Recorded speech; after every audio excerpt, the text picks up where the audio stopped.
मित्रांनो नमस्कार, मी अंकुश बर्डे ज्ञाना शेतीमध्ये आपलं सहर्ष स्वागत करत आहे। आज आपण खरीपामधलं जे महत्त्वाचं पीक आहे त्याच्याबद्दल आज ऑफिसमध्ये व्हिडिओ करत आहोत। त्याचा उद्देशच हा आहे की सध्या लागवडीच्या पेरणीच्या रोपं टाकायच्या रोपवाटिकेच्या गडबडीमध्ये शेतकरी आहेत आणि अशा वेळेस मग शेतात फार काय तुम्हाला दाखवण्यासारखं नसतं। मग अशा वेळेस त्या पिकाची लागवड करण्यापूर्वी त्या पिकाबद्दल संपूर्ण तांत्रिक माहिती बेसिकपासून सगळ्यात शेवटपर्यंत द्यावी, त्यासाठी हे आपण ऑफिसमध्ये किंवा कुठेतरी बसून व्हिडिओ करत असतो। तर आज मित्रांनो आपण भात शेतीबद्दल चर्चा करत आहोत। तर भात लागवड तंत्रज्ञान काय सुधारित आहे याच्याबद्दल आज आपण माहिती घेतो। मित्रांनो, भाताचा जर विचार केला, तांदळाचा विचार केला, या पिकाचा विचार केला तर 50% जागतिक लोकसंख्येचं अन्न हे भात आहे। मुख्य अन्नाचा स्रोत हा भात आहे आणि या भाताचं 90% उत्पादन हे जागतिक एकूण भाताच्या 90% उत्पादन हे आशिया आणि पॅसिफिक जो देश आहेत याच्यामध्ये होतं। त्यामध्ये भारत 1 नंबरला आहे आपण उत्पादकतेला आणि 2 नंबरला चीन आहे, 3 नंबरला बांगलादेश, इंडोनेशिया आणि व्हिएतनाम या देशामध्ये 90% भाताचं उत्पादन होतं। म्हणजे हे सगळे विकसनशील देश जे आहेत, ज्याला आपण थोडं मध्यम वाढीचे देश असंही म्हणता येते किंवा विकसनशील देशामध्ये भाताचं उत्पादन होतं। आता भाताचं उत्पादन घेताना भारताची जर विचार केला आपण तर 2.7 मेट्रिक टन हेक्टरी उत्पादकता आहे आणि जागतिक उत्पादकता भारतात तसं 28% जगाचं उत्पादन होतं भाताचं, ज्याची उत्पादकता येते 2.7 टन म्हणजे 27 क्विंटल 2.5 एकरला उत्पादन येतं। आणि मग जागतिक जी सरासरी आहे ती किती आहे? ती जवळपास 4.7 म्हणजे 2.7 कुठं आणि 4.7 म्हणजे जवळपास 20 क्विंटल उत्पादकता जागतिक उत्पादकतेपेक्षा आपली भारत देशाची कमी आहे। मग याच्यावर आपल्याला काय विचार करावा लागेल?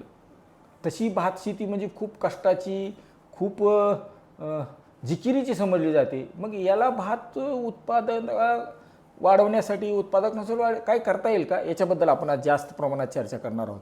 आणि मग ही जी भारतातली 28% जे उत्पादन होतं जगाचं ते कुठं होतं?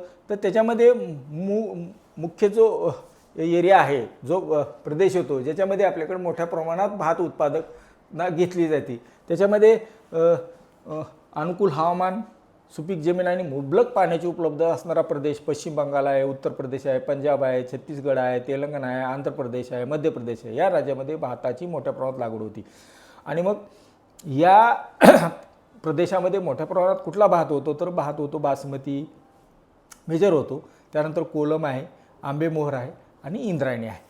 आता महाराष्ट्राचा जर विचार केला भाताची लागवड तसा पाहायला विचार तर कोकणामधले जे 5 जिल्हे आहेत म्हणजे पालघरपासून खाली रत्नागिरीपर्यंत, गोव्यापर्यंत आणि काही भाग मराठवाड्यामधला येतो, काही नाशिकमधला जो पश्चिम घाटाचा पूर्वेकडचा आणि पश्चिमेकडचा भाग, पूर्ण जे पश्चिम घाटचा एरिया आहे तो नाशिकमध्ये इगतपुरी असेल आणि विदर्भामधले गडचिरोली, भंडारा आणि ह्या 2-3 जिल्ह्यामध्ये भाताचे आपल्याकडे उत्पादन घेतलं जातं। त्याच्यामध्ये तसा विचार केला तर भाताची शेती परवडती का? आज जागतिक स्तरावर आपण 28% उत्पादन घेतो, आशिया पॅसिफिक देशामध्ये 90% उत्पादन होतं। मग भात शेती करावी का? आज भाताचं जे आपण मोठ्या प्रमाणात आंबेमोहर एक्सपोर्ट करतो, मग ही भात शेती आपल्याला एवढी कमी उत्पादकता 27 टन किंवा 2.7 टन किंवा 27 क्विंटल प्रति हेक्टरी जी की जागतिक 47 आहे, ही करावी का आपण? ह्याचा जर विचार केला तर मी पुढं थोडं पाण्याच्या व्यवस्थापनामध्ये बोलणारच आहे त्याच्यावर। मित्रांनो, 1 किलो भात उत्पादन घेण्यासाठी जवळपास 3000 ते 5000 लिटर पाणी लागतं आणि एवढं मोठं पाणी वापरायचं आणि भाताची उत्पादकता पुन्हा कमी घ्यायची आणि मग येणारं उत्पादन मोठ्या प्रमाणात एक्सपोर्ट करायचं। म्हणजे असं तर नाही होत की आपण फक्त पाणीच एक्सपोर्ट करतोय, जे की मोठ्या प्रमाणात आपल्याकडे गोड्या पाण्याचं दुर्भिक्ष आहे। भात आणि गहू अशी पिकं आहेत, भात आणि ऊस, जी की जवळपास 60% पाणी पितात आणि मग याच्यातून आपण साखर निर्यात करणं किंवा भात एक्सपोर्ट करणं म्हणजे पाणी एक्सपोर्ट केल्यासारखं आहे। याच्यावर गांभीर्याने विचार करायची गरज आहे, कारण नुसतं पाणी एक्सपोर्ट करत नाही आपण, तर त्यासोबत आपण मोठ्या प्रमाणात कीटकनाशकं, बुरशीनाशकं जमिनीत टाकतोय, ज्याच्यामुळं पाणी खराब होते, जलचराला त्रास व्हायला लागले, पर्यावरणाच नुकसान व्हायला लागले आणि एवढं सगळं करून आम्ही उत्पादकतामध्ये जर कमी पडत असेल तर नक्की आपल्याला त्यावर काम करण्याची आवश्यकता आहे. म्हणजेच काय, ज्यावेळेस आम्ही भाताचं उत्पादन घेतो त्यावेळेस आम्ही कमी खर्चामध्ये पर्यावरणाचा ऱ्हास न होता आपल्याला विषमुक्त भाताची शेती कशी करता येईल, म्हणजे ज्ञानाची शेती कशी करता येईल याच्याबद्दल आपण माहिती घेतो. मित्रांनो, आता पुढचा जर मुद्दा पाहिला तर मग हे तंत्रज्ञान कुठलं आहे, ज्याच्यामध्ये भात पिकावर काम करणारे जे विविध कृषी विद्यापीठ आहे देशामधले, त्याचसोबत कृषी संशोधन संस्था आहेत आणि भात पिकाचं वेगळ्या पद्धतीनं उत्पादन घेणारी जी काही बरीच मंडळी भारतामध्ये आहे, या सगळ्याचा एकत्रित सार आपण आपल्यासमोर या ज्ञाना शेतीच्या माध्यमातून मांडतोय, जेणेकरून भाताची शेती शेतकऱ्यासाठी फायद्याची होईल. नुसतीच फायद्याची होणार नाही तर सुखाची, समाधानाची, तणावमुक्त आणि आनंदाची भातशेती कशी होईल याबद्दल आपण जास्त प्राधान्याने आज बोलतोय. आता भाताची कमी उत्पादकता असण्याची कारणाचा जर विचार केला मित्रांनो आपण, तर अल्प अत्यल्प भूधारक आपल्याकडे जास्त शेतकरी आहेत. खाचरं फार छोटीची 7, 8, 10 गुंठ्याची खाचरं असतात. त्याच्यामुळे तिथं त्या ह्याच्यामध्ये शेतकऱ्याला मशागत करण्यापासून काढणीपर्यंत यंत्राचा वापर करता येत नाही, मजुरावर जास्त विसंबून राहावं लागते. त्याचसोबत अवेळी बेभरोशाचा जो पाऊस आहे, जो आता वातावरण बदलामुळं बरोबर काढणीच्या वेळेस सुरुवातीला रोपं टाकताना पाऊस येतो, मग रोपाची पुनर्लागवड करायची असेल तर त्यावेळेस तो महिना 6 महिना गायब होतो, चिखलणी करता येत नाही. त्यामुळे मग रोपं जास्त वयाची होतात, ती जास्त वयाची रोपं लावल्यामुळे उत्पादक म्हणजे त्याला फुटे फुटत नाहीत, उत्पादकता कमी येते. त्यासोबत काढणीच्या वेळेस मोठ्या प्रमाणात आपल्याकडे पाऊस येतो, ज्यामुळं काढलेल्या पिकाचं नुकसान होतं. अशा पद्धतीनं आपल्याला त्यामुळं आपलं उत्पादकता कमी आहे. आता एकात्मिक अन्नद्रव्याचा अभाव आहे, म्हणजेच काय होतं, फक्त भात शेतीमध्ये त्याच्याकडे असलेलं फक्त शेणखत आणि मग फक्त युरिया वापरला जातो, ज्याला नत्र, स्फुरद, पालाश, झिंक सल्फेटसारखं बाकी जे दुय्यम अन्नद्रव्य आहेत, सूक्ष्म अन्नद्रव्य, त्याचा वापर होत नाही. त्याच्यामुळे पण आपली भाताची उत्पादकता कमी आहे. फार मोठ्या प्रमाणात भात पिकावर करपा आणि तुडतुड्याचा प्रादुर्भाव होतो. त्याच्यावर शेतकरी बऱ्याच वेळा खूप मोठ्या प्रमाणात नुकसान होत असून सुद्धा शेतकरी कीड आणि रोगाबद्दल फारसं काही उपाययोजना करत नाही. त्याच्यामुळे आपली उत्पादकता कमी आहे. आणि त्याचसोबत आपल्याकडे महाराष्ट्राचा जर पर्टिक्युलर विचार केला तर काही स्थानिक जातीची लागवड करून उत्पादन घेतलं जातं. संकरित वाण किंवा जाती अजिबात वापरले जात नाही. त्याच्यामुळे आपल्याकडचं भाताची उत्पादकता कमी आहे. जमिनीचे सेंद्रिय कर्ब कमी होत चालला आहे. पाण्याचं कधी जास्त पाऊस पडतो, कधी कमी पडतो, त्याच्यामुळे उत्पादकता कमी आहे. भात शेती तुकड्या तुकड्यात आहे आणि स्वतःपुरतं खायापुरतं भात करायचं आहे या मानसिकतेमधून भात शेती केली जाते. त्याच्यामुळे आपल्याकडची भाताची उत्पादकता कमी आहे. तर त्यासाठी आपल्याला ही मानसिकता बदलावं लागेल. वाचून शिकून माहिती घेऊन भाताची शेती फायद्याची कशी करता येईल याच्याबद्दल आपल्याला विचार करावा लागेल. आता हे आवश्यक हवामान आणि जमीनमध्ये फार जास्त मी आपला वेळ घेणार नाही. आपल्याकडचा खरीप हंगाम हा भात शेतीसाठी उत्कृष्ट समजला जातो. 25 ते 30 सेंटीग्रेड तापमान आणि 70% आर्द्रता जर असेल तर चांगल्या पद्धतीनं आपल्याकडे भात येतो. पावसाचं प्रमाण मग त्याला 800 ते 1000 mm जरी पाऊस असला तरीसुद्धा भात शेती चांगली येते. पूर्व मशागतमध्येही मी बोलणार नाही. आता भात लागवडीच्या 2-3 पद्धती आहेत, त्याच्याबद्दल आपण थोडी सविस्तर बोलणार आहेत, ज्याच्यामुळं आपली उत्पादकताही वाढेल आणि आमचा उत्पादन खर्च कमी होईल. आता जो आपल्याकडचा पश्चिम घाटाचा पूर्वेचा आणि पश्चिमेचा भाग आहे, जे पुण्यापासून म्हणजे इगतपुरीपासून खाली वेंगुर्ल्यापर्यंत जो पट्टा येतो पूर्वेचा आणि पश्चिमेचा, त्याच्यामध्ये भात शेती होती. अशा ठिकाणी पाऊस जास्त आहे. तिथं काय केलं जातं, पहिल्या पावसात दुसऱ्या पावसात भाताची रोपवाटिका टाकली जाते. मग त्याला राब जाळा ते सगळा उपद्व्याप करून शेतकरी एखाद्या ठिकाणी रोपवाटिका तयार करण्यासाठी राब भासतात आणि मग 1-2 पाऊस झाल्यावर तिथं रोपासाठी बियाणं विस्कटून टाकलं जातं. आणि मग 20, 25, 30 दिवस ज्यावेळेस चांगला पाऊस होईल, चिखलणीसाठी योग्य वातावरण असेल, जमिनीची परिस्थिती असेल, त्यावेळेस पुनर्लागवड केली जाते. ही एक भाताची नेहमीची पद्धत आहे. त्यासोबत काही कोल्हापूरचा जो परिसर आहे त्या भागात पेरभात किंवा पेरीव धान हा एक कन्सेप्ट आहे. काही मराठवाड्यामध्ये जिथं पाणी साचलं जातं अशा ठिकाणी हा पेरीव भात केला जातो. आपल्याला भात शेतीमध्ये जर आपल्याला सुखाची, समाधानाची, आनंदाची, तणावमुक्त भात शेती करायची असेल तर राब भाजणे, रोपवाटिका तयार करणे आणि रोपाची पुनर्लागवड करणे हे 3 कामाला फाटा दिल्याशिवाय किंवा ही कामं टाळून आपल्याला भात शेती करता येईल का, हा विचार जोपर्यंत करत नाही तोपर्यंत आपल्याला भात शेतीमध्ये सुखाची समाधानाची होणार नाही. त्याच्यामुळं पेर भातसुद्धा हा सुद्धा एक चांगला कन्सेप्ट आहे, चांगली पद्धत आहे जी की कोल्हापूर परिसरात वापरली जाते, गडिंग्लज वगैरे परिसरात. तर याच्यामध्ये ह्याचे फायदे काय आहेत? 15 ते 20% बियाणात बचत होते. उगवणपूर्व तणनाशकाचा वापर करता येतो किंवा उगवल्यानंतर 21 दिवसांनी जर तणनाशक वापरलं तरी चालतंय. याच्यामध्ये जसं मी सुरुवातीला म्हणलं, जिथं 3000 ते 5000 लिटर एका किलो भातासाठी पाणी लागतं, इथं त्याच्या 40% मध्येच 50% मध्येच आपलं भात पीक येतं. म्हणजे पाण्याचाही म्हणजे जास्त गरज पडत नाही. आणि पेर भात असू किंवा तुम्ही SRTवर पुढं बोलणार आहे आपण, किंवा ह्याच्यामध्ये 4 सूत्रीमध्ये उत्पादनामध्ये विशेष फरक पडत नाही. उलटं उत्पादन तुम्ही वेगळ्या पद्धती पुनर्लागवड सोडून जर केलं तर त्याच्यामध्ये उत्पादन वाढल्याचं आढळून आलं आहे. आणि उत्पादन खर्च मात्र म्हणजे राब भाजण्यापासून चिकलणी करण्यापर्यंतचा सगळा खर्च वाचतो आणि नक्कीच आर्थिक फायदा जास्त होतो. आता आपण सगळ्यात जास्त आज भर देणार आहोत तो सगुणा रिजेनरेटिव्ह टेक्निक, त्याच्यावर आपण जास्त बोलणार आहे. ते आपण थोडं सविस्तर नंतर बोलू. सुरुवातीला काही भाताच्या बारकावे समजून घेऊ. ही तिसरी जी पद्धत आहे ती आपण थोडं शेवटी पाहू. आता भाताचे वाण जर विचार केला, भात जो पट्टा आहे या भागातली मंडळी फक्त स्वतःच्या आवडीचं, स्वतःच्या घरचं पिकवलेलं आणि स्थानिक चवीसाठी प्रसिद्ध असलेले वाण फक्त लागवड करतायत. याच्यामध्ये फार विक्रीचं काही डोक्यात घेतलं जात नाही. त्याच्यामुळे आपली भाताची उत्पादकता कमी आहेत. तर मग याच्यामध्ये कुठले वाण वापरले जातात? आता पुणेचा परिसर आहे, बोर, वेल्हा, मुळशी, मावळ, खेड या परिसरामध्ये इंद्रायणी हा वाण वापरला जातो. 135-140 दिवसात येतो मित्रांनो. आणि हा गरवा वाण आहे. दाना लांबट परंतु बारीक आहे. 40-45 क्विंटल प्रति हेक्टर उत्पादन येतं. शेतकऱ्यामध्ये अत्यंत प्रचलित आहे. ग्राहकामध्ये सुद्धा हे चवीसाठी आणि सुगंधासाठी प्रसिद्ध आहे. परंतु या वाणाची अनुवंशिक शुद्धता जो म्हणतो, कारण हा वाण रिलीज होऊन जवळपास 35-40 वर्षे झाले आणि मग त्याची तेवढी अनुवंशिक शुद्धता आणि उत्पादकता कमी झाल्यामुळं पुढचा वाण कृषी विद्यापीठ राहुरीने दिलेला आहे, वडगाव मावळच्या संशोधन केंद्राने पुण्याच्या, तो समृद्धी दिला आहे. तो पण निमगरवा आहे. थोडा एक 5 ते 10 दिवस इंद्रायणीपेक्षा लवकर येतो. त्याचा पण दाना मध्यम आणि बारीक आहे. उत्पादन इंद्रायणीपेक्षा थोडं जास्त आहे. इंद्रायणीसाठीच पर्यायी वाण दिलेला आहे. इंद्रायणीचा भात थोडासा जास्त चिकट होतो आणि याचा आपला समृद्धीचा वाण थोडा कमी चिकट होतो भात. असा हा सुधारित वाण दिलेला आहे. आणि हे दोन्ही वाण करपा आणि कडा कर्करोगास आणि खोडकिडीस मध्यम प्रतिकारक आहेत. आता काही खाजगी उद्योजक याच्यामध्ये पण आहेत ज्यांनी काही वाण रिलीज केलेले आहेत. त्याच्यामध्ये इंडम जो आहे 200-200-022 हा आपल्याला स्क्रीनवर दिसते. इंडो अमेरिकन जी बियाणं उत्पादक आहे त्यांचा एक 10,387 आहे. नंतर 10,012 आहे.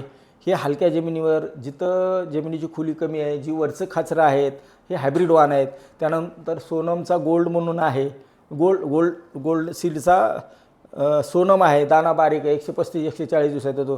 कृषीधनचा एक कोमल आहे. निर्मल सीडची मधुमती आहे. गीता सीडचा बाजीराव आहे. कावेरी सीडची कावेरी 888 आहे. आणि नाथ बायोजेनेटिक्सचा एक मेनका म्हणून एक बासमतीचा वाण आहे. शेतकऱ्यामध्ये बऱ्यापैकी प्रचलित आहे. त्यासोबत आमच्याकडे स्थानिक काही आहे. कोल्हापूरचे आजरा घनसाळ आहे, आंबेमोर आहे, कोकणातील कोलम आहे, वाडा कोलम आहे. त्यासोबत सुप्रसिद्ध जी शेतकरी मोठ्या प्रमाणात आणखीन काही कोकणामध्ये जया, रत्नागिरी, कर्जत 2, पुसा बासमती 1509 आणि मधुरा ह्या बहुतेक वाणाची लागवड आपल्याकडे केली जाते. शेतकऱ्यांनी वाणाची निवड करताना मला स्वतःला कुठलं पाहिजे आणि ग्राहकामध्ये कुठला प्रचलित आहे, आपल्याकडे जमिनीचा प्रकार कसा आहे, आपल्या जमिनीची खोली किती आहे आणि त्या पिकाचा कालावधी किती आहे, यानुसार सगळा हिशोब लावून शेतकरी वाणाची निवड करायला पाहिजे. सुधारित वाणाचं बियाणं यावर्षी घेतलं तर पुढं 2 वर्षे घ्यायची गरज नाही. हायब्रिड वाण असेल तर दरवर्षी आपल्याला बियाणं बदलावं लागेल. आता भाताची रोपवाटिका करून ज्यावेळेस आम्हाला भाताची लागवड करायची असती त्यावेळेस आपण काय करतो, आता जसं मी म्हटलं तसं उन्हाळ्याच्या शेवटी म्हणजे एप्रिल-मेमध्ये सगळा काडी कचरा, शेणखत, काही फांद्या बांधावरची झाडं साळून तो सगळं मटेरियल तिथं एका ठिकाणी आणलं जातं 1-2 गुंठ्यावर आणि ते जाळलं जातं. याला राब भाजणे म्हणतात आपल्या पारंपरिक भाषेमध्ये. आणि हा मोठ्या प्रमाणात कार्यक्रम एप्रिल-मेमध्ये शेतकऱ्यांचा चालू असतो. आणि याच मग ठिकाणी शेतकरी पुढं 1-2 पाऊस झाल्यानंतर रोपवाटिका तयार करतात. आता ॲक्च्युली रोपवाटिका करताना जी काही थोडीभूत काळजी घ्यायला पाहिजे, ते शेतकरी घेत नाहीत असं म्हणलं तरी वावगं ठरणार नाही. कारण काय होतं आहे, रोपवाटिका गादी वापरायला घ्यायला पाहिजे. मग त्यासाठी काय करायला पाहिजे, 2 ते 3 फूट रुंदीचे आणि 15 सेंटीमीटर उंचीचे आणि उतार जसा आहे आपल्याला जेवढं लांबीला घ्यायला पाहिजे त्या पद्धतीनं रोपवाटिका करायला पाहिजे. राब भाजायची सुद्धा गरज नाही.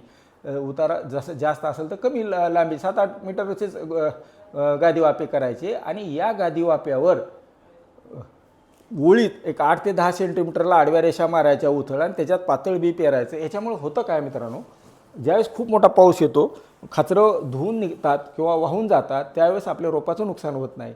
रोपाच्या मुळाला गादीवाप्यावर रोपं असल्यामुळं, ओळीत लागवड केल्यामुळं प्रत्येक रोपाला चांगला सूर्यप्रकाश मिळतो, चांगली हवा खेळती राहती, वाढीसाठी जागा चांगली उपलब्ध होती, अन्नद्रव्यासाठी एकमेकाशी स्पर्धा करावं लागत नाही, पाण्यासाठी स्पर्धा करावं लागत नाही, जागेसाठी करावं लागत नाही, सूर्यप्रकाशासाठी करावं लागत नाही. त्याच्यामुळं ही अत्यंत सदृढ आणि जोमदार रोपं तयार होतात. त्यामुळं यावर्षी माझी विनंती राहील शेतकऱ्याला की या तुम्ही काही करा, पण आपल्याला यावर्षी गादी वाफ्यावर लागवड करायची. आता एक एकर लागवडीसाठी जनरली 1 गुंठ्यावर शेतकरी रोपवाटिका करतात आणि त्यासाठी जवळपास 20 किलो बियाणं वापरलं जातं. ते बरोबर आहे.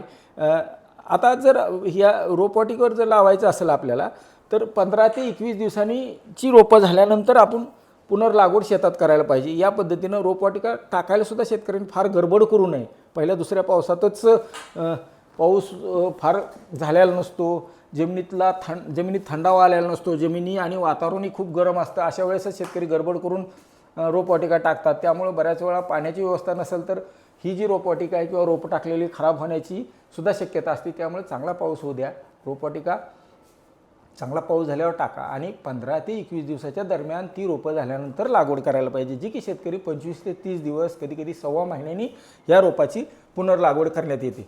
आता पुनर्लागवड करताना मग चिखलणी वगैरे हे सगळं आपल्याला माहीत आहे, त्याच्याबद्दल मी जास्त बोलणार नाही. परंतु याच्यामध्ये लागवडीच्या अंतराबद्दल मात्र निश्चित बोलल. 25x15 लागवडीचं अंतर अत्यंत चांगलं आहे. फार तर 25x25 सुद्धा आपल्याला करता येतं आणि एका जागेवर फक्त 2 किंवा 3 रोपं लावायला पाहिजे. ओळीत लागवड करायला पाहिजे, जेणेकरून आंतरमशागत करायची असेल तर आपल्याला करता येते. हे 2 गोष्टी जर शेतकऱ्यांनी लक्षात ठेवल्या तर मला वाटतं भातामध्ये आपलं काहीतरी नवीन करतोय आणि सुधारित पद्धतीचा अवलंब करतोय असं होईल. आता बीज प्रक्रिया करायची मुद्दा आपण रोपवाटिकेच्या अगोदर घ्यायला पाहिजे होता. याच्यामध्ये काय आहे, ज्यावेळेस आम्ही बाजारातलं बी आणतो त्यासोबत थायरम वगैरे त्याच्यासोबत एक कीडनाशक बुरशीनाशक दिलेलं असते. परंतु ती शेतकरी मंडळी ते थायरमचं पाकिट अक्षरशः फेकून देतात आणि ते मात्र बियाला लावलं जात नाही. मित्रांनो, बीज प्रक्रिया म्हणजे असा विषय आहे की कमीत कमी खर्चामध्ये ज्यावेळेस तुम्ही बाहेरचं बी येतं त्यावेळेस तर तुम्हाला बुरशीनाशक सोबत दिलेलं असतं, त्यामुळे तुम्हाला ते आणायची गरज नाही. आणि त्यासोबत आम्हाला जैविक कीडनाशकाची आणि बुरशीनाशकाची जर आपण प्रक्रिया केली तर उत्पादनामध्ये 10 ते 15% 100% वाढ होती, जे की अत्यंत कमी खर्चामध्ये त्यावेळेस आणि त्याला वेळही फार लागत नाही, कष्टही नाही. ह्या प्रकारे आपल्याला बीज प्रक्रिया करावं लागेल. आणि ज्यावेळेस आम्ही घरचं बी वापरतो त्यावेळेस मात्र आपल्याला मिठाच्या द्रावणाची म्हणजे 10 लिटर पाण्यामध्ये 300 ग्रॅम मीठ टाकायचं, ते चांगलं विरघळू द्यायचं आणि जे बियाणं म्हणून ठेवलेलं आहे आपण ते त्याच्यात टाकायचं. ते थोडं हलवलं की सगळं जे पळींज आहे, जे फोलपट आहे ते सगळं वरती येतं, ते सगळं बाहेर काढून टाकायचं. खालचं बियाणं घ्यायचं, त्याला 2दा-3दा स्वच्छ पाण्याने धुवायचं आणि मग ते बियाणं आपल्याला पुढं बीज प्रक्रियेसाठी जैविकमध्ये, मग जैविकमध्ये आपल्याला काय काय वापरायचं आहे, पहिला वापरायचं आहे आझोस्पिरिलियम, ॲझोटोबॅक्टर, ट्रायकोडर्मा. ट्रायकोडर्मा काय करते, सुरुवातीची मर होऊ देत नाही, मुळकूज होऊ देत नाही, कॉलर रॉट होऊ देत नाही. मग ॲझोस्पिरिलियम आणि ॲझोटोबॅक्टर काय करतात, त्याला नत्र हवेतलं घेऊन पिकाला उपलब्ध करून देतात. स्फुरद विरघळणारे जीवाणू आणि पालाश उपलब्ध करून स्फुरद आणि पालाश आपल्या पिकाला उपलब्ध करून देतात. हे प्रत्येकी 5 ग्रॅम किंवा जर लिक्विड असेल, द्रव स्वरूपात असेल तर 5 मिली प्रति किलो बियाणाला थोड्याशा गोळ्याच्या पाण्यासोबत जर आपण घेऊन लावलं तर उत्पादनामध्ये 100% 10 ते 15% वाढ होते. त्यामुळे हा मुद्दा आपण लक्षात ठेवायला पाहिजे. आता पुनर्लागवड केल्यानंतर 15 ते 21 दिवसाची रोपं, 25 ते 30 किंवा सव्वा महिन्याची रोपं नाही. आंतरमशागतीमध्ये आपल्याला तण नियंत्रण करावं लागतं. त्यासाठी आपल्याला 4-5 पर्याय इथं उपलब्ध आहेत, ते तुम्हाला स्क्रीनवर दिसत आहेत. भातामध्ये खूप सारे तणनाशक आहेत. 10-15 वर्षापूर्वी आपल्याकडे एकही तणनाशक मिळत नव्हतं, पण आता मात्र खूप सारे पर्याय उपलब्ध झालेले आहेत. रोपवाटिकेमध्ये जर आपल्याला तण नियंत्रण करायचं शक्यतो तिथं खुरपून काढावं. ओळीत लागवड जर केली तर आपल्याला बेडवर लागवड केली, गादीवाफ्यावर रोपवाटिका टाकली तर तिथं खुरपणी करता येते. नसेल तर मग जे गोल म्हणून बाजारात मिळतं ते 500 मिली 200 लिटर पाण्यात जर घेतलं 1 एकरच्या हिशोबाने सांगतो, त्या हिशोबाने आपल्याला 15 लिटरला 10 लिटर पाण्यासाठी 15 मिली या प्रमाणात घेऊन आपण ते फवारू शकतो. त्यानंतर जर लागवड केल्यानंतर आपल्याला जर फवारायचं असेल तर बायस्पेरविक सोडियम म्हणजे PI नॉमिनो गोल्ड जे आहे, गोल्ड म्हणून जे बाजारात मिळतं, हे शेतकऱ्यामध्ये प्रचलित आहे. 80 मिली एका एकरसाठी 200 लिटर पाण्यासाठी ते वापरावं. किंवा मेटसल्फरन मिथाईल आणि क्लोरोम्युरान इथाईल 10% दोन्ही कॉर्टिवा अल्मिक्स म्हणून मिळते, ते वापरू शकता. किंवा UPLचं साथी पण शेतकऱ्यामध्ये मोठ्या प्रमाणात फेमस आहे, ज्याचं नाव तांत्रिक नाव पायरॅझोसल्फुरान 10% WP आहे. याप्रमाणे आपल्याला भातामध्ये तण नियंत्रणाचे उपाय करता येतात. आता एकात्मिक अन्नद्रव्य व्यवस्थापनासाठी जर विचार केला म्हणजे भाताला कुठल्या कुठल्या प्रकारचं खत द्यायचं, मित्रांनो यावर्षी अशी खताची थोडी अडचण राहणारच आहे. शासन मोठ्या प्रमाणात खताचा पुरवठा सुरळीत व्हावा यासाठी प्रयत्न करत आहेच, पण आपलंही काही कर्तव्य आहे. त्यासाठी आपल्याला जर माती परीक्षणानुसार आपण जर खताचा वापर केला तर खताची कार्यक्षमता वाढण्यास मदत होते. आपल्याकडे जे जे काही शेणखत गांडूळ खत आहे ते शेवटच्या पाळीपूर्वी किंवा चिकलणीच्या अगोदर 4 टन वापरावा असं अपेक्षित आहे. ते चांगलं मिसळून घ्या आणि एकरी 60 किलो नत्र, 20 किलो स्फुरद आणि 20 किलो पालाश हा खताचा डोस कृषी विद्यापीठाने शिफारस केलेला आहे. यासाठी आपल्याला 15-15-15च्या 2 बॅग पुनर्लागवडीच्या अगोदर आणि मग युरिया नंतर तुम्हाला 2-3 टप्प्यात, परंतु अत्यंत कमी स्वरूपात 10-15 किलो 10-15 किलो अशा पद्धतीने आपल्याला यावर्षी खताचं नियंत्रण करायचं आहे. युरिया देताना तो लिंबोळी पेंटसोबत जर मुरवून दिला किंवा मिसळून दिला तर त्याची कार्यक्षमता वाढते. पाणी व्यवस्थापनामध्ये मी मगाशी बोललो 1 किलो भातासाठी आम्हाला 3000 ते 5000 लिटर पाणी लागतं आहे. आणि मग एवढं पाणी वापरून एवढं मोठं रासायनिक तणनाशक वापरतो, बुरशीनाशक वापरतो, कीटनाशक वापरतो, ज्याच्यामुळे जमीन, पाणी, पर्यावरण खराब व्हायला लागले. आणि एवढं करून आम्ही भात निर्यात करतो किंवा एक्सपोर्ट करतो. हा सुद्धा एक विचार करायला पाहिजे. आहे त्या लागवडी क्षेत्रामध्ये किंवा लागवड क्षेत्र थोडं कमी करून उत्पादकता जी 2.7 टन पर हेक्टर आहे ती 5 टन हेक्टरपर्यंत कशी जाईल यासाठी आपल्याला एक अभिनव पद्धत जी पुढं मी तुम्हाला सांगणार आहे त्याच्याबद्दल आपल्याला विचार करणं अपेक्षित आहे. आता भात खाचरात किती पाणी साठवायचं वगैरे शेतकऱ्याला सांगायची गरज नाही, आंतरपिकाची गरज नाही. आता एक 4 सूत्री म्हणून एक नवीन दुसरी एक पद्धत आहे लागवडीची. याच्यामध्ये 4 सूत्र आहेत, जी 4ही सूत्र जर केली तर 35% उत्पादनामध्ये भर पडती असं शास्त्रज्ञांचे निष्कर्ष आहेत. याच्यामध्ये 4ही सूत्र कुणी जनरली वापरत नाही, त्यातले 1, 2 किंवा फार तर 3 सूत्र वापरले जातात. ते पहिलं सूत्र आहे भात पिकाच्या अवशेषाचा वापर करायचा, म्हणजे भाताच्या तसाची राख जी आहे ते आपण ज्यावेळेस रोपवाटिका तयार करतो अर्धा ते 1 किलो गादी वाप्यावर टाकायची आणि त्यासोबत भाताचा पेंडा 800 किलो चिखलणीच्या वेळेस जमिनीत मिसळायचा. हा भात पिकाचा अवशेष वापराचा पहिला घटक आहे. दुसरा हिरवळीच्या खताचा आहे. बांधावर जे आपल्याकडे ग्लिरिसिडी आहे ती 1.2 टन प्रति एकर तो चिखलणीच्या वेळेस मिसळायचा. ही दुसरा घटक आहे त्याच्यामधला. नंतर भाताची नियंत्रित लागवड करायची, म्हणजे 25 बाय 25 सेंटीमीटरचे चौकोनी दोरीत लागवड भाताची करायची. आणि सगळ्यात शेवटी म्हणजे त्या 4ही चौकोनाच्या 25-25 बाय 25 सेंटीमीटरच्या चौकोनामध्ये लागवड केल्यानंतर भात रोपं स्टँड झाल्यानंतर दोन्हीच्या मध्ये 6 ते 7 सेंटीमीटर खोलीवर 5 ते 6 सेंटीमीटर खोलीवर एक युरिया आणि DAPची ब्रिकेट मिळती, ती अशी डोबायची चांगली 5 ते 6 सेंटीमीटर खोलीवर. अशी ही जर 4 सूत्र वापरली तर जवळपास 35% उत्पादन आपलं वाढतं असे निष्कर्ष आहेत.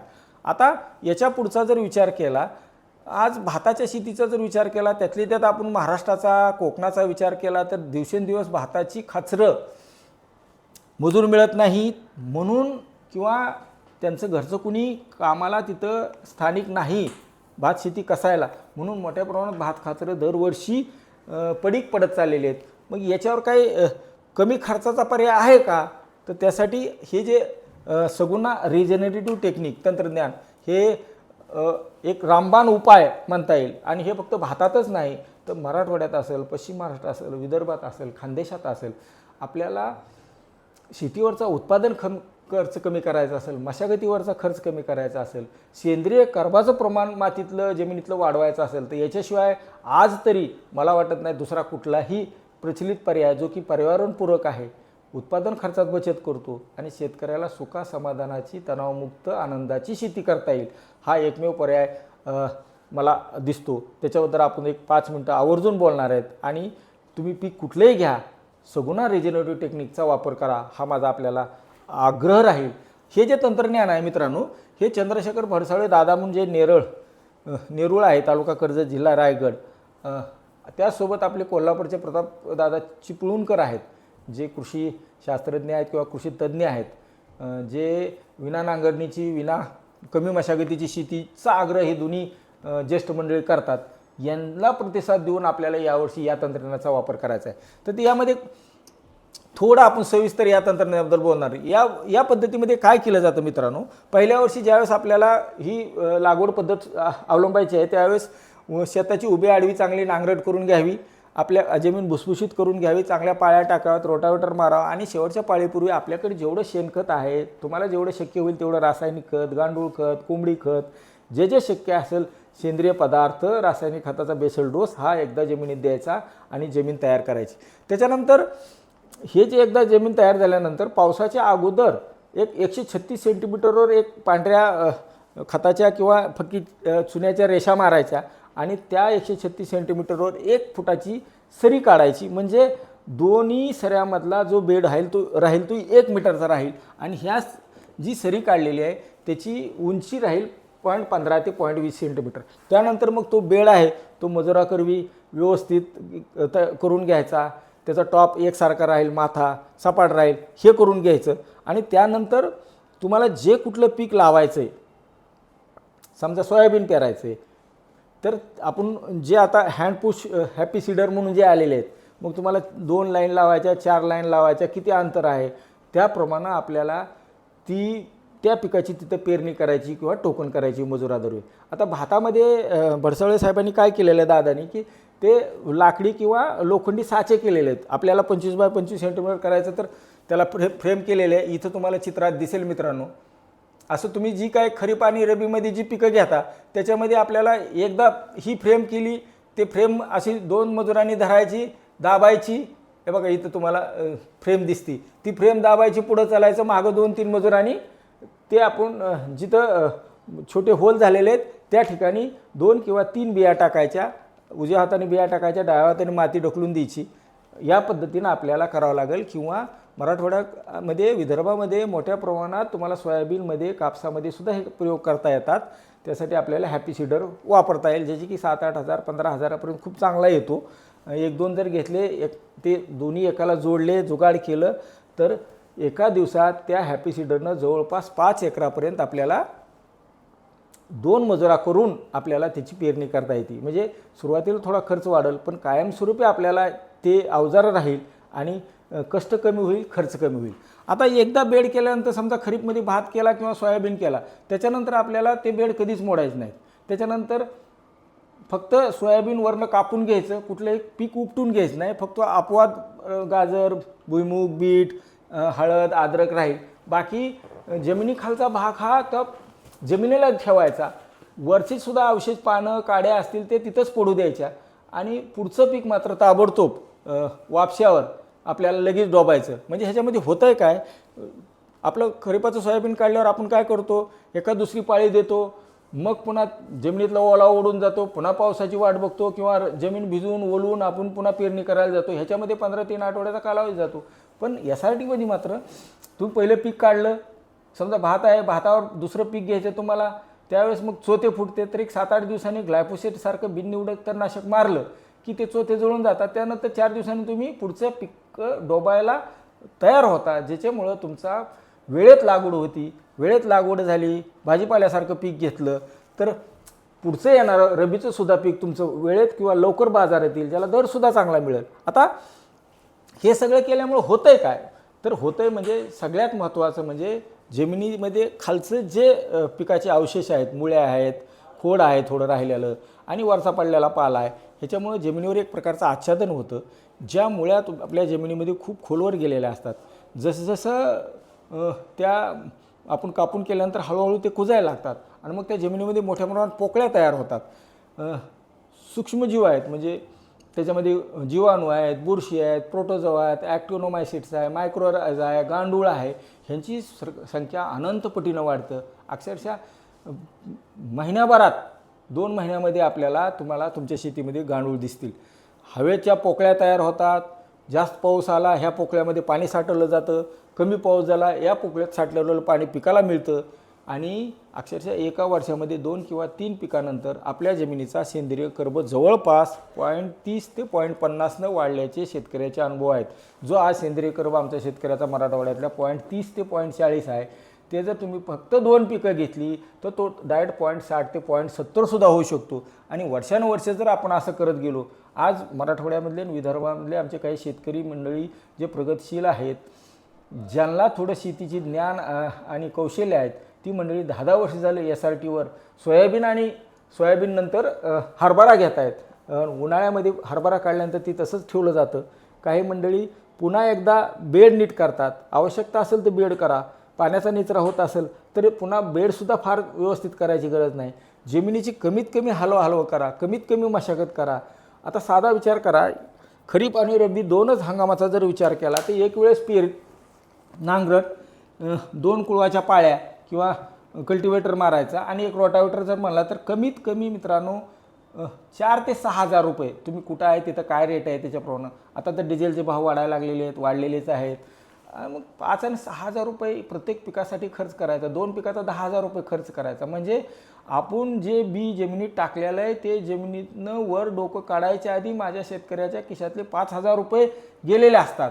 आणि ते पण पर्यावरणाचं नुकसान करून, म्हणजे डिझेल जाळून जमिनीची मशागत करून. जमिनीची मशागत केली की जे तुमचा सेंद्रिय कर्ब आहे तो हवेत उडून जातो. रोटावेटर मारला, जेवढी जास्त मशागत कराल, जेवढी जमीन भुसभुशीत कराल, तेवढं जमिनीचे मातीचे कण बारीक होतात. पडलेल्या पावसासोबत ते मोठ्या प्रमाणात धुवून जातात. हे किती प्रमाण असेल कल्पना करू शकत नाही आपण. अक्षरशः 5 टनापासून 15 टनापर्यंत एकरी दरवर्षी जिथं 700-800 mm पाऊस पडतो तेवढ्या मोठ्या प्रमाणात जमिनीचं फूल किंवा जमिनीचा सेंद्रिय कर्ब, जमिनीमधले सगळे अन्नद्रव्ये ह्या पाण्यासोबत धुवून जातात. एवढं सगळं टाळण्यासाठी आपल्याला कमी मशागतीची, विना मशागतीची SRT पद्धतीवर आपल्याला भर द्यावा लागेल. इथं तुम्हाला साचा कसा ठेवलेला टाकतायत ते दिसतंय. तर या पद्धतीनं आपल्याला जर गेलो तर जमिनीचा सेंद्रिय कर्ब वाढेल. शेणखताची उपलब्धता नसली तरी उत्पादनामध्ये वाढ होईल. जमिनीचे भौतिक, रासायनिक आणि जैविक गुणधर्म सुधारतील. जमीन झाकून राहील.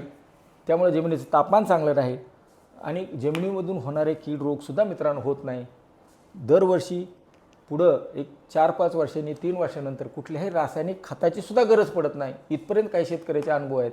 काही लोकांनी आता फक्त बी डोबायचं, एक तणनाशक उगवणपूर्व याच्यामध्ये मात्र एक महत्त्वाचा मुद्दा आपला सांगायचा विसरून गेला. ज्यावेळेस तुम्ही पीक डोबता किंवा टोकन करता त्यावेळेस आपल्याला उगवण पश्चात तणनाशक 20 ते 25 दिवसांनी, 15 दिवसांनी जशी तणं दिसतील 2-3 पानावर तुम्हाला ते मारावं लागतं. आणि पहिल्या पिकाचे चोथे फुटत असतील हे तुम्ही सांगितलेलं तुम्हाला, तर बिननिवडक तणनाशक एक मारावं लागतं. बरीच मंडळी म्हणते तणनाशक वापरल्यामुळे जमिनी खराब होतील, परंतु त्याच्यापेक्षा जास्त आम्ही जेवढ्या मोठ्या प्रमाणात मशागत करतो तेवढ्या मोठ्या प्रमाणात मायक्रोरायझाचं, गांडुळाचं, रोटावेटरनं किती नुकसान होतं आहे ही कल्पनासुद्धा करू शकत नाही. त्यामुळे आपल्याला मशागत कमी करून याचा आपल्याला यावर्षी SRTचा अवलंब करायचा आहे. या अल निनोचं संकट आहे. पाऊस तसा कमी पडणार आहे. बेडवर जास्त पाऊस झाला, बेडवर मुरल, दोन्ही चाऱ्यात मुरल, दोन्ही बाजूच्या बॉर्डर इफेक्ट मिळेल, पीक चांगलं दोन्ही बाजूनं चांगलं वाढेल. त्यानंतर पाऊस कमी झाला, आहे तेवढा पाऊस मुरल. आणि मित्रांनो 15 ते 3 आठवड्यापर्यंत जरी पावसाचा गॅप असला तर पीक वाढीवर काही परिणाम होत नाही. कारण त्या 2 चाऱ्यामध्ये आणि बेडवर जेवढं तुमचं पाणी मुरलेलं असतं ते असं साईडला बरोबर येतं आणि पिकाच्या मुळ्याला आपल्या दोन्ही बाजूच्या सऱ्यामधून बेडवर पिकाला मिळतं. त्यामुळं 3 आठवड्यापर्यंत, आणि काही शेतकऱ्याचे तर असे अनुभव येते महिनाभर जरी पाऊस आला नाही तरीसुद्धा पिकाचं तितकंसं नुकसान होत नाही. अशी ही बहुगुणी SRTची पद्धत आहे. यावर्षी माझा आग्रह राहील, पीक कुठलंही असू द्या, कुठल्याही भागातले शेतकरी तुम्ही असू द्या, SRTचा आपल्याला यावर्षी लाभ घ्यायचा आहे. आता SRTचे फायदे बऱ्याचशा गोष्टी बोलून गेलो आहे मी, तरीसुद्धा मशागत करायची नाही म्हणजे एकरी 5,000 तरी कमीत कमी खर्च वाढला. 2 पिकाचे 10,000 वाचतात. मशागत नाही केली की सेंद्रिय कर्बाचा ऱ्हास होत नाही, ऑक्सिडेशन होत नाही, हवेत कार्बन डायऑक्साईड जात नाही, जमिनीमध्ये गादीवाप्यावर पीक असल्यामुळे मुळीची चांगली वाढ होते, मुळाजवळ हवा खेळती राहते. 2 ते 3 वर्षानंतर आपली रासायनिक खताची गरज कमी होते, माती पाणी पर्यावरणाचं नुकसान होत नाही, भात पिकासाठी राब भाजणे, चिकलणी करणे, रोपवाटिका तयार करणे, पुनर्लागवड करणे यासारखी अत्यंत जिकिरीची, कष्टाची आणि शेतकऱ्याच्या डोळ्यात पाणी आणणारी कामं टाळली जातात आणि भात शेती सुखी, समाधानी, तणावमुक्त आणि आनंदाची होऊ शकते. त्यानंतर पीक उत्पादनामध्ये 100% वाढ होती, पहिल्या वर्षीपासून होती, पहिल्या हंगामापासून होती मित्रांनो.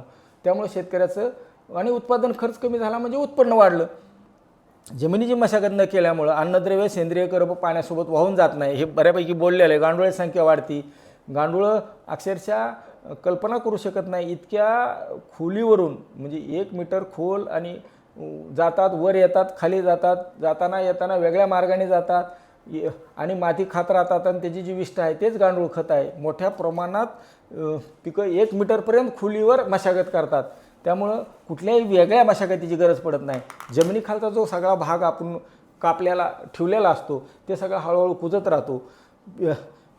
जमिनीची पाणी धरण्याची क्षमता वाढते, जमिनीचा त्यासोबत निचरासुद्धा वाढतो.